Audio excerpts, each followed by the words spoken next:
time for another story. So let's rig for red and get the party started.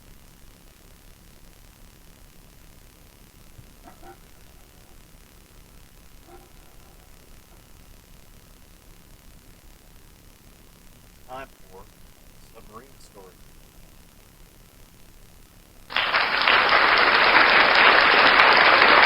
Hi, I'm Pat LeBlanc. You should know me by now. We've all been here together. And today I'm going to tell you a story about a guy off the USS Jack. I reported into Jack, and that's a story all in itself, how I got there and how I stayed there. I originally got transferred there, and I was going to be 60 days TAD, and I ended up staying about 18 months. But that's another story. But Jack had pulled in from the Med, and there was a guy there. His name was John Burns. Actually, his name was John Paul Burns. He was a great kid. He was a torpedoman. And so he worked in my division. I got there, and there was another first classer named Bill Kraus. He was getting ready to leave, and they kind of needed some help in the TM division. And I was transferred to shore duty. They waylaid me to go over and give them a hand. So I got there and got set up, got qualified, was standing torpedoman watches, and we went out one time and came back in, and NCIS was on the pier. They were waiting. They were waiting to see the captain. We pulled into Groton, down about Pier 12, and they were standing on the pier, and they were there about John Burns. Turns out that young Mr. Burns was going to be charged with Article 122 of the UCMJ, which is felony robbery. And I couldn't have been more surprised if you'd have handed me a check for $1 million. And so there's a story behind it, and that's why I'm here. You need to know it because some things are just unbelievable until you say them all out. So before the boat went to the Med, which was about 7 months before, they did a 6-month cruise, came back, they'd been home about a month, and I picked them up, had them over at State Pier, had across the deck on the old Pro and the old Proteus. Or was it the Full? I guess it was the Full. Anyway, seen one rust bucket, seen them all. Anyway, I met the boat there and met these torpedomen, and like I said, this was a great kid. Always had a smile on his face, always did the right thing. Just a great guy. He'd come by and he'd say, "Hey, Pat, good to see you. How are you?" I'd say, Hi, Johnny. How you doing?" Well, we pulled in this one time. Like I said, NCIS was there on the pier, and they saw the captain, and then the captain called up John Burns, and they called me and Kraus in. We were the 2E6s, and I was relieving his LPO.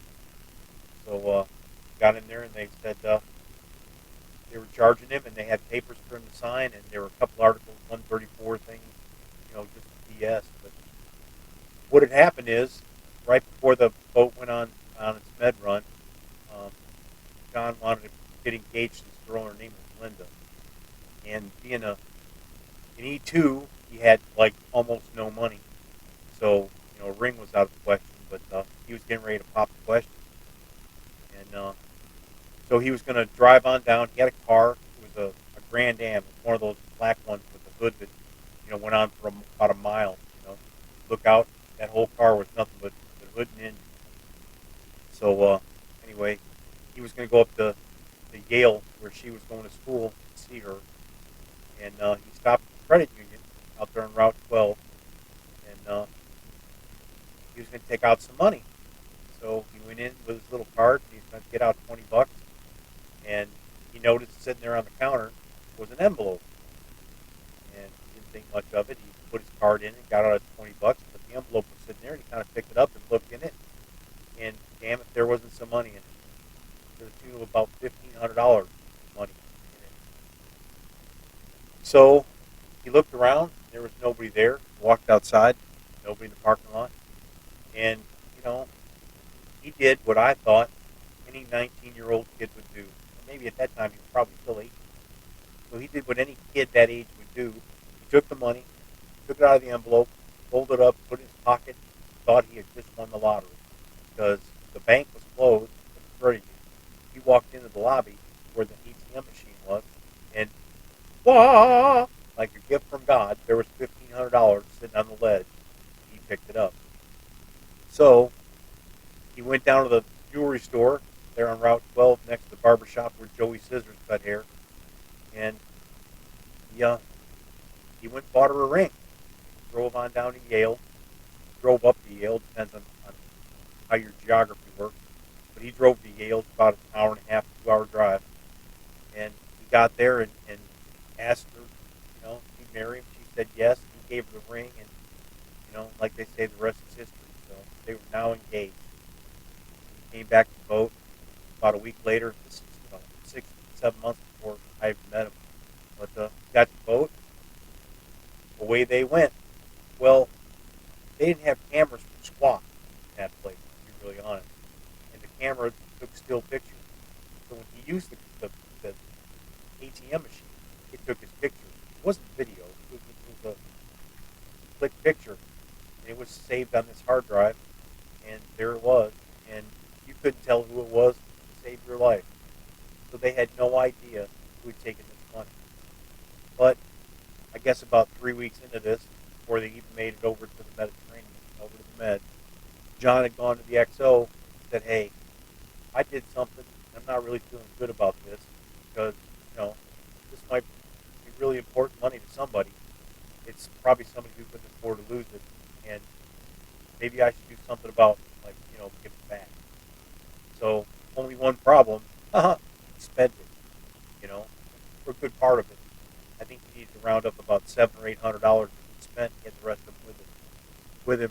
So he went to the XO though, and he told him what happened. And the XO was like, "Yeah, okay. So when you get some money, when we get paid, you get over there. We'll scratch up some money." And they went around and they passed the hat.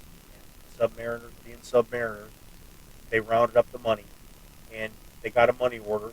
And he wrote a letter to the credit union saying, "Hey, on this date, about this time, this is what I found, and I want to return the money." So it was either a cashier's check or a money order, whatever, and put it in an envelope. The XO said, basically, son, you did the right thing, and they mailed it off. Okay, no problem, right? Well, the flip side of this coin is there was this lady. She was about 70 years old, and this was her whole Social Security check for the month. She had gone into the credit union, she cashed it, and she remembered that she promised to do something for somebody and she needed to do something at the ATM machine. So she stopped and used her card at the ATM machine, the little blue card at Navy Federal. And she popped the card in there and did whatever she was doing, and she left that envelope sitting right there on the ledge and walked away. And then the bank closed. And it sat there. Nobody picked it up. Nobody touched it. I guess nobody looked at it. Nobody thought anything about it until John looked at it. Found $1,500 sitting on the ledge. So now you think to yourself, wow, the money got returned, right? So she says to the pastor at her church, I had left this money there and somebody picked it up, and now I'm out $1,500. And I guess the church passed the hat. They got her rent money and whatever else, her house payment, whatever it was. And they came up with the money to cover her to make sure that she wasn't going to go hungry, that everything was going to work out. Well, in telling the story from the pulpit, one of the people who was sitting there was a captain named Adam. He happened to be the sub-base CO. And he didn't know from Jack who had taken this money, who had got it, how she lost it, until the credit union got a letter from John P. Burns on the USS Jack, now in the Mediterranean at La Maddalena, who mailed a money order back. Now they knew who had the money. So, as it turns out, you take $1 that you find on the floor of a credit union or any financial institution that is federal bank robbery. To the tune of $1 is federal bank robbery. No joke. This is what happens. Don't ever pick up money in the bank and walk out with it. Find a $5 bill on the floor, take it to a teller, or your ass is on the hook. So, now they knew who it was. And finding out it was a sailor, this captain kind of lost his mind.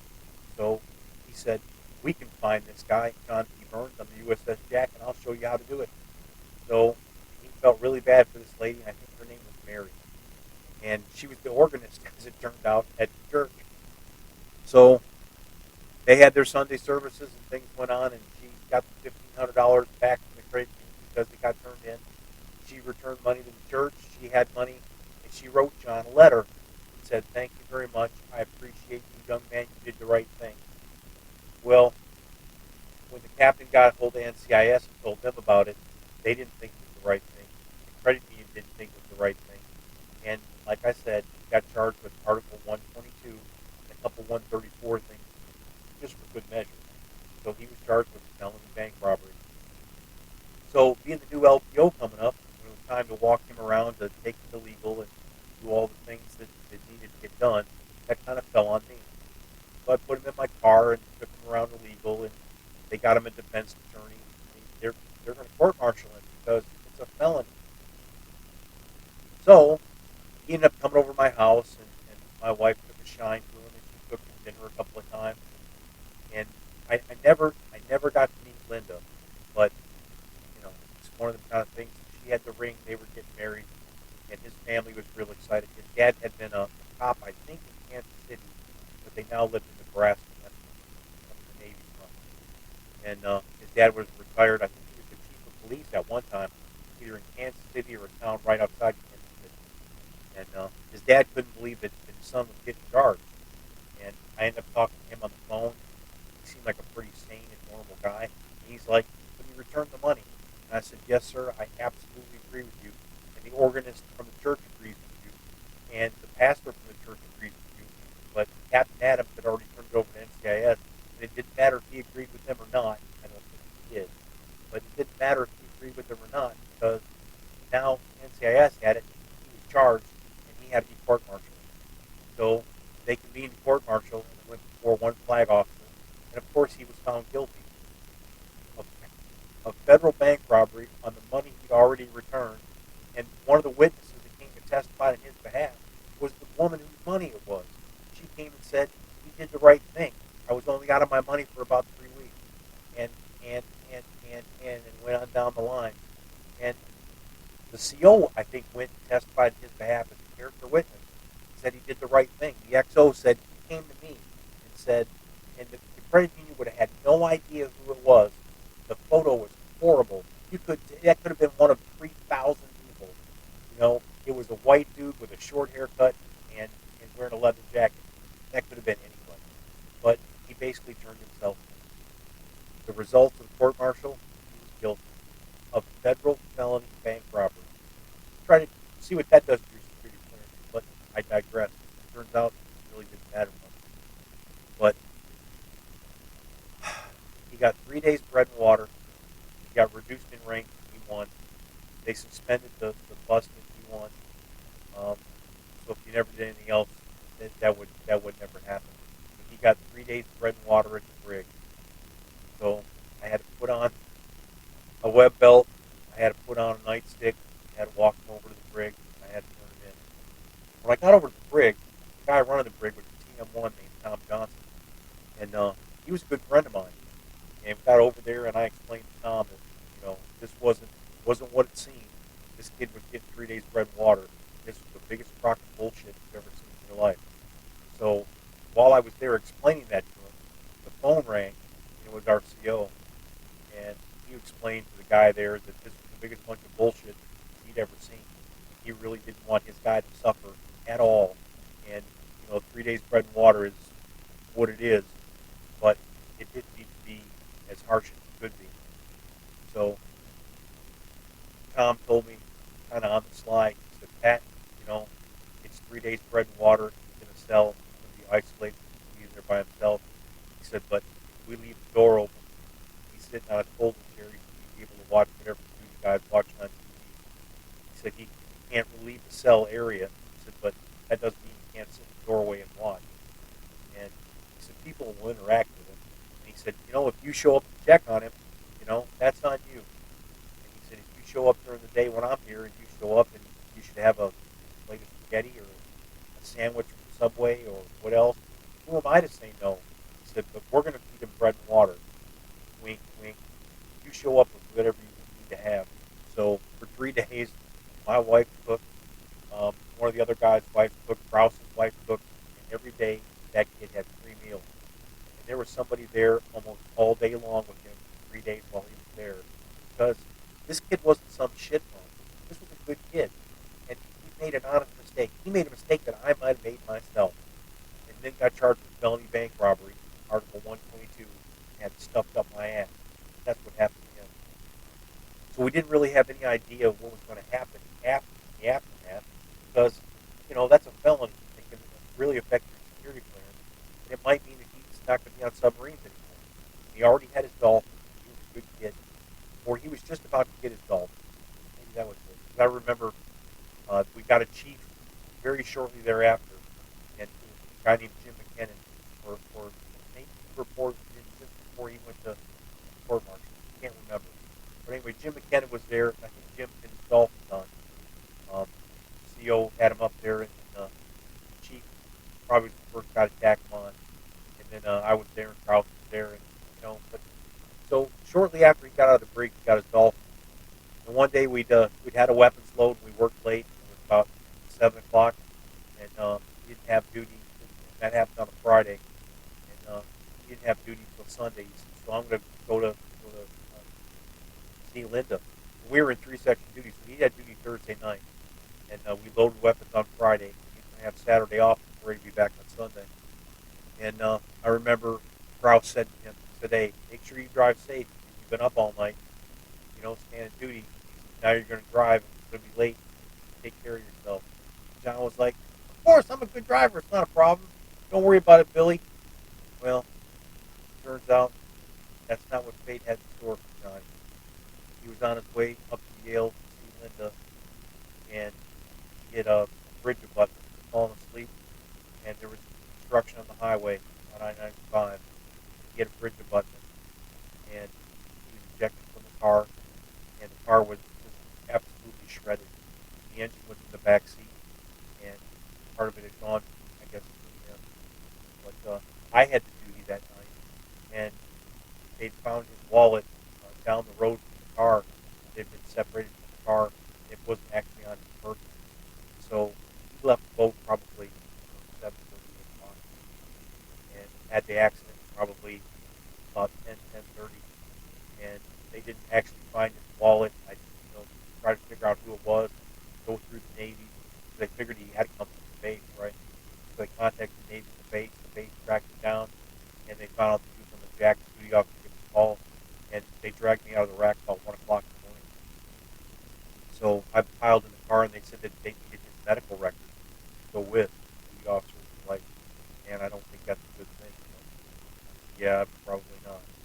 But he cut me loose. I hopped in the car, had John's medical and dental record, was on board. Off I went. When I got up to the hospital at Yale, and they took me in, they'd asked, like for next of kin and all that, right there in the record, Dad. Um, and so they got around to calling it. The duty officer had already called, so they're waiting on the hospital to call them. And I got in there. Man, Johnny was a mess. His head was swollen up like a compass. There was a big zipper. They'd shaved his head. There was like a zipper cut across his head. And they already brain.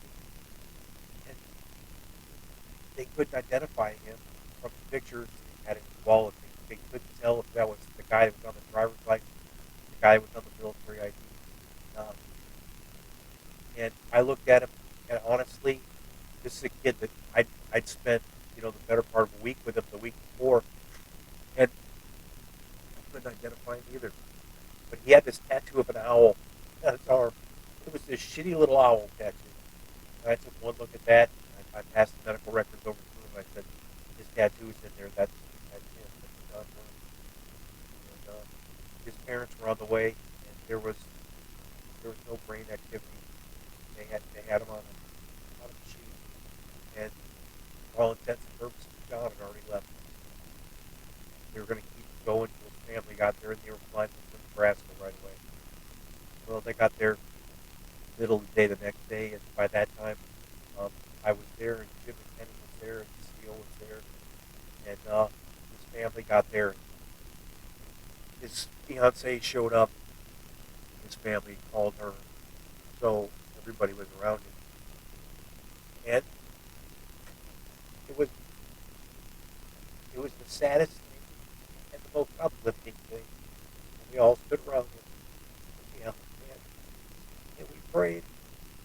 And I swear to God, there was one little blip, just one little blip on that monitor, and it went blip, and everybody looked over and looked back at him, and he had that shitty grin on his face, that typical John Burns. Hey, how you doing, Pat? That that little that little smile on his face. It just the corners of his mouth were tipped up.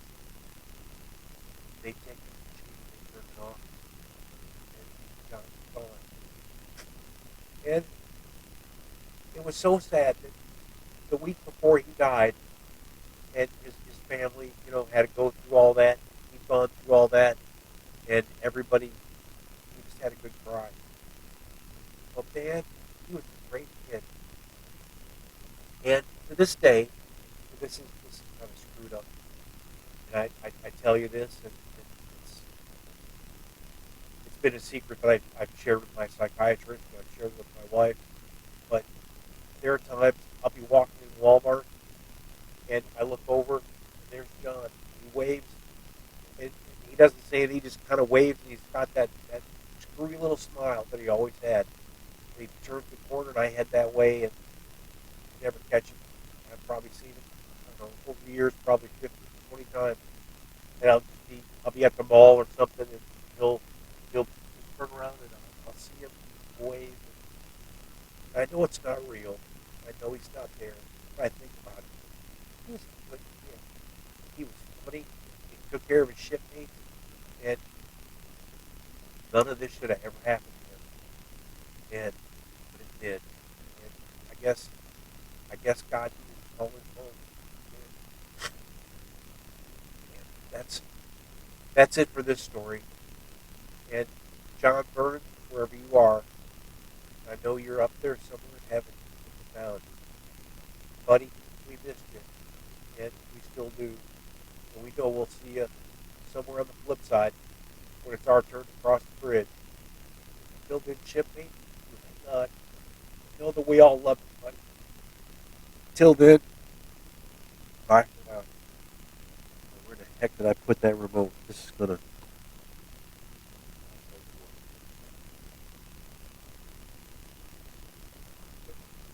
You gotta forgive me. I got a little carried away there. Have a great Navy Day. Know that every story doesn't end with a happy note. And, I know that there's a God. God took care of John Burns. Anyway, good night, y'all.